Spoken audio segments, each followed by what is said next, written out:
আল্লাহ, মা সংকটাপন্ন অবস্থায়, ছেলে বিদেশে।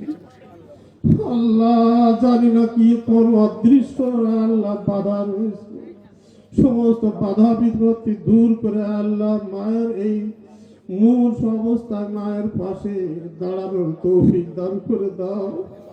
রব্বুল আলামিন, মায়ের কলিজা ঠান্ডা করার তৌফিক দান করে দাও।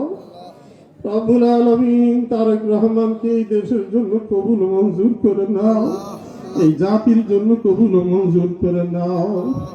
আল্লাহ, অত্র এলাকার মাটি ও মানুষের নেতা ভাই জনাব আমিনুল হক সাহেবকে আল্লাহ কবুল মঞ্জুর করে নাও। আল্লাহ, তার নেক হাত বাড়ায় দাও।